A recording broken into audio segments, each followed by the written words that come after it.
Deion Sanders is entering his third season as the head coach of Colorado football, and this is his most important season as Colorado's head coach because this is his first year without his sons being on the roster. No more Travis Hunter, who won the Heisman Trophy. No more Shedeur Sanders. These were two keystone players who were heavily responsible for Deion Sanders being able to rebuild this Colorado program so fast. Now they're gone. So how good will Colorado be without Travis Hunter and Shedeur Sanders? I think there's a high possibility that Colorado could be even better losing Travis Hunter and Shedeur Sanders. Here's why. First of all, you have a more complete team this year than what you had previously with Travis and Shedeur on the roster. You see, the last couple of seasons that Deion has spent in Boulder, it's been, let's just build around Travis Hunter and Shedeur. Now this season is, let's try to build the best team possible because we can. Because now this is year 3. We've brought in a couple of strong recruiting classes with a few good transfer portal cycles where we have a few guys left over who are still at the program who haven't transferred out yet. So maybe we can strike gold and develop them. You know, the Big 12 is wide open. The disparity in talent between the best team in the Big 12 versus the worst team in the Big 12 is not that wide. And at the quarterback position, you have either Caden Salter, a highly touted transfer from Liberty, taking on Julian Lewis for the right to replace Shedeur Sanders as QB1. I would bet on Caden Salter winning the job.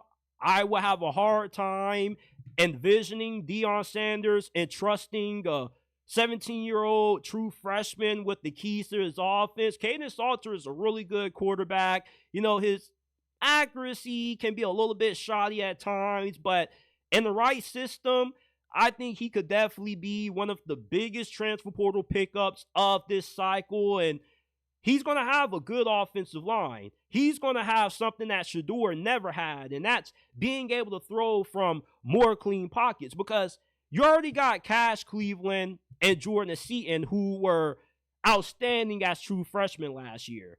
Now you just need to find at least one or two more quality starters on your O-line, and you should have a good offensive line. You don't need to have 5 great starters on the O-line to have a good offensive line. You just need to have 3 quality guys and 2 okay guys, and boom, you're set to go, especially when you're playing in a conference like the Big 12 that isn't necessarily predicated on trench play.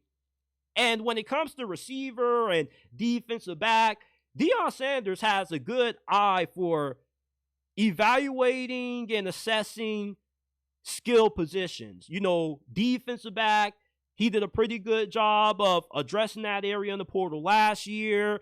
And you look at receiver, you got a Marion Miller coming into this season fully healthy. This dude is going to be an absolute beast. I've been waiting 2 seasons for Deion Sanders to finally let this dog out the cage, and I don't think he's going to disappoint. When you listen to all of the Colorado wide receivers from the 2024 team talk about who's going to be next up, they all keep mentioning Marion Miller, and for very good reasons. We saw during his first season in Boulder, he had a big game against USC when he came in and kind of helped them rally from behind, even though they still lost.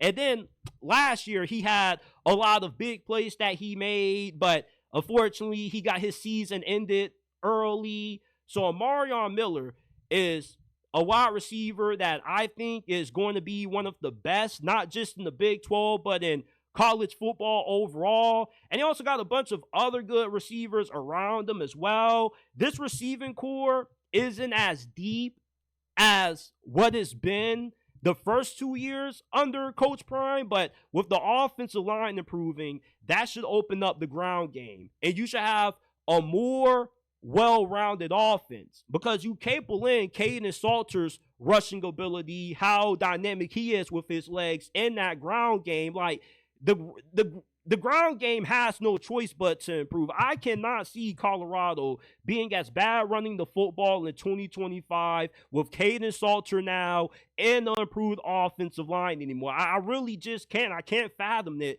And they got a new offensive line coach. Now, defensively, look, they knocked their defensive coordinator hire out the park.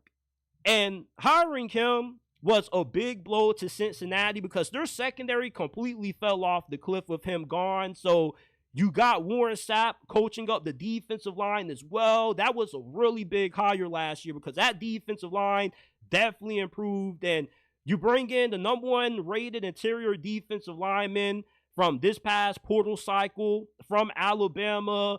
You know, you're building up those trenches up front.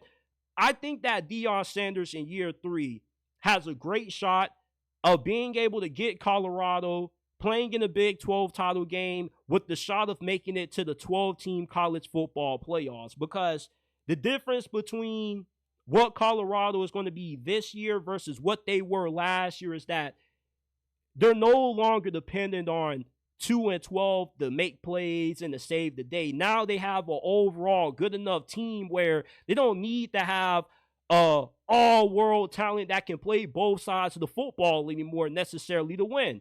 Now you can win games without needing to have a guy like Travis Hunter never coming off the field, because when he came off the field, you didn't have anybody else who was good enough to fill the void.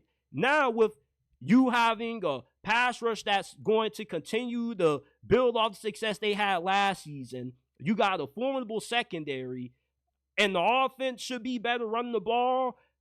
I expect Colorado to be better than what they were in 2025, than what they were the first 2 years under Deion Sanders. And it may sound crazy because Shedeur and Travis are gone, and these are two of the greatest players in Colorado football history. But this year, though, you know, Deion really has a squad. He really has taken his time to build this thing. And yeah, it's through the transfer portal, but he has a few recruits that he's throwing in there as well. Like, you know, with the way the transfer portal is, if you're really good at scouting and evaluating talent and you can hit on the right guys, then it's no problem. If you want to rebuild every year using the portal, cool. I'd rather have experienced guys than have to wait a year or two for Heisman guys or high school guys to develop.